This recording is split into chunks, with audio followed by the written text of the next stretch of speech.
Welcome back to In Focus. 5 people aboard Oceangate's ill-fated submersible Titan remain lost in the depths of the Atlantic. And now we're learning this isn't the first time the company has been under fire for safety concerns. The group behind the missing Titanic tourist sub was sued in 2018 by a former employee. David Lockridge claims he was fired by Oceangate because he questioned how deep the vessel could safely descend. Despite the warnings, the deep dives continued, with passengers obligated to sign waivers before climbing aboard. Did Stockton warn you about the dangers that potentially it could go wrong? Oh, do they warn you? You sign a waiver that would make your toes curl. It's like 8 paragraphs of things that could kill you or permanently disable you. Wow. And you still went ahead with that? I did.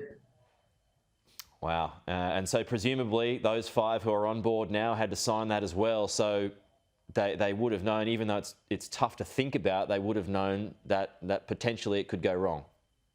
It's true. I mean, the clientele for this thing, remember, it's $250,000 US to get a ticket on board. Yeah. So these are people who are in large part male, middle-aged, wealthy, and they're adrenaline junkies. They've been to the Blue Origin rocket. They've been to volcanoes.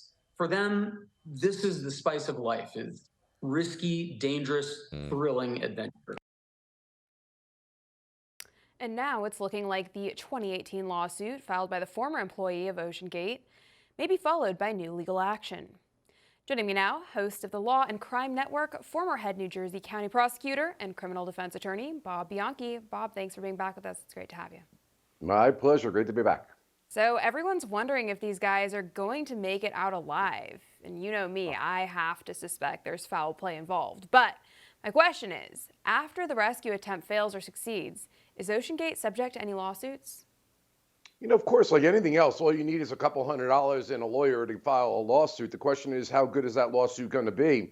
And while waivers, as your guest had indicated, may be at play here, they are not the end of the day. So I guess these venture seekers may, if they or their families may venture into the court of law to argue that the waiver did not expose or express to them the nature of the safety violations that they should have known about, so that when they signed that waiver, it was done voluntarily and it was done intelligently. So the mere fact, you know, I kind of laugh when I go to these things and they like sign your life away. Somehow they think that that's going to make them avoid liability, but the waiver is only as good as the consumer knows the dangers that are involved. Last point, Alison, if it is true that these submergibles are only supposed to go to a certain level, and that this company was going maybe 2,000-3,000 meters below what was the engineer said was a safe level. That's a problem for the company, irrespective of any kind of waiver that's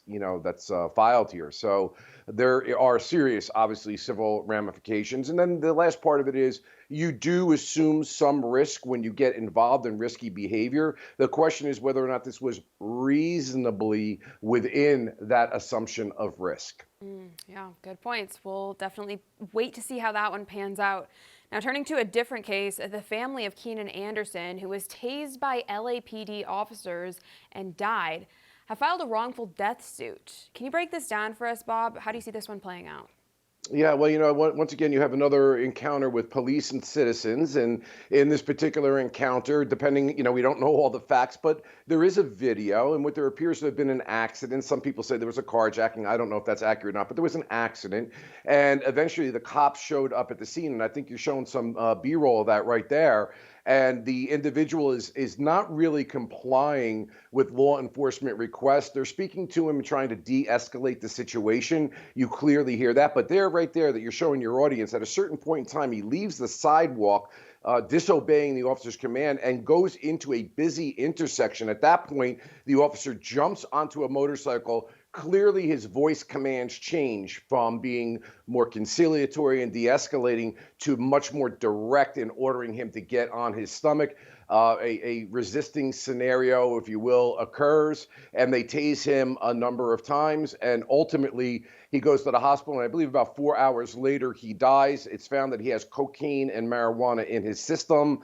So it's not a criminal case, it's a civil lawsuit. And in a civil lawsuit, we have constitutional rights to be free from excessive force of police. And if they do violate that, it is in fact a civil rights violation. The question is going to come here as to whether or not the officers acted appropriately according to policies and procedures and protocol.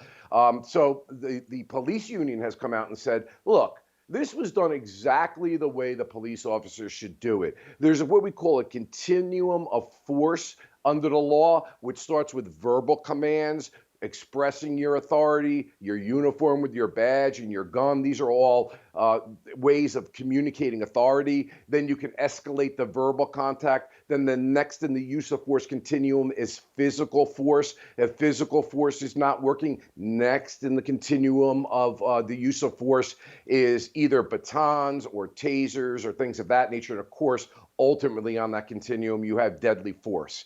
So that's what the union says. They did everything according to protocol. The people that are filing the lawsuit said that they should have known that he was having some sort of mental disturbance. And as a result of that, there were other ways that the officers could have acted rather than tasing him at least 6 times, and that it wasn't the drugs, or it may be the drugs, but ultimately was also a contributing factor, the tasing situation here. So we're back once again, Alison, to this situation of to what extent can police officers use force in order to get compliance of individuals to follow the law.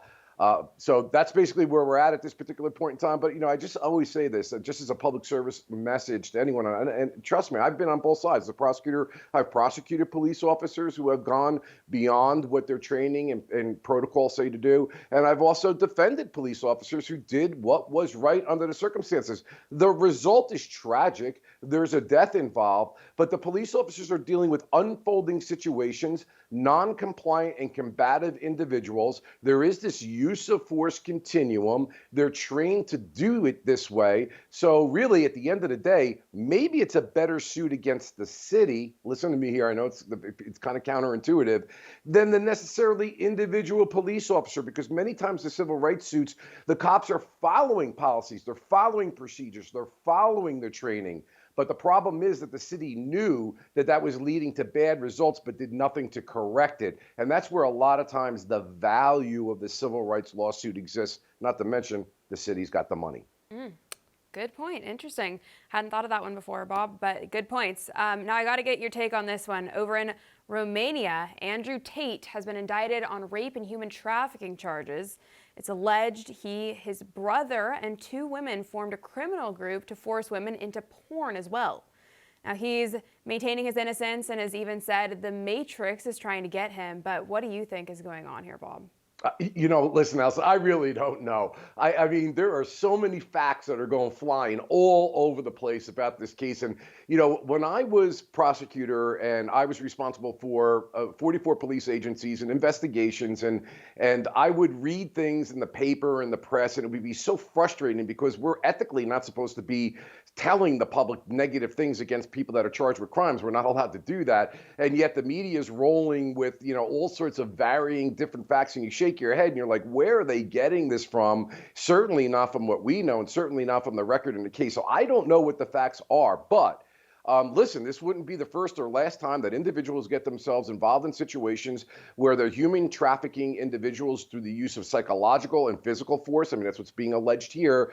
People are being beaten and they're being required to perform acts that they don't want to do. And if in fact those allegations are true, they could say lights out if the government could prove it beyond a reasonable doubt pretty much for the rest of their lives. These are pretty serious offenses.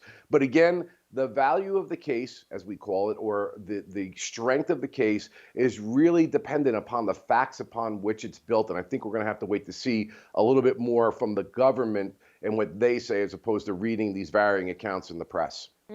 Very interesting. Can't wait to see what happens with that one. Well, Bob, thank you so much for joining us. It's always a pleasure. Where can people find you and follow you for more?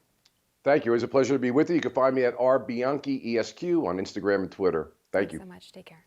For all our viewers asking where One America News is heading in the future, we would like to introduce you to OAN Live.